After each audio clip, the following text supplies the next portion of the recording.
রাজস্থানে টাওয়ার ভেঙে মালদার পরিযায়ী শ্রমিকদের মৃত্যু হয়েছে। আহত হয়ে হাসপাতালে ভর্তি রয়েছেন আরো 5 শ্রমিক।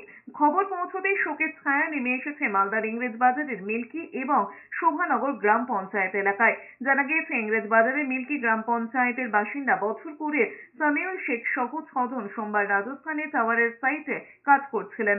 সেই সময় হঠাৎ করে দুমড়ে মুচড়ে পড়ে টাওয়ারটি। ঘটনাস্থলে মৃত্যু হয় সামিউল শেখ, আহত হন আরো 5 জন। পরিবারের কাছে খবর পৌঁছতে এলাকায় শোকের ছায়া নেমে এসেছে। খবর পেয়ে পরিবারের সদস্যদের সঙ্গে দেখা করেছেন মালদা জেলা পরিষদের সদস্য জুয়েল রহমান সিদ্দিকী এবং ইংরেজ বাজার মহিলা তৃণমূলের সভানেত্রী সুলতানা সাবানা ইয়াসমিন। দেহ ফেরানোর ব্যবস্থার পাশাপাশি পরিবারের পাশে থাকার আশ্বাস দিয়েছেন। পরিযায়ী শ্রমিক গত 1 মাস আগে জয়পুর রাজস্থানে কাজে গেছিল। গতকালকে শুনলাম কি টাওয়ার অ্যাক্সিডেন্টে ও মারা যায়।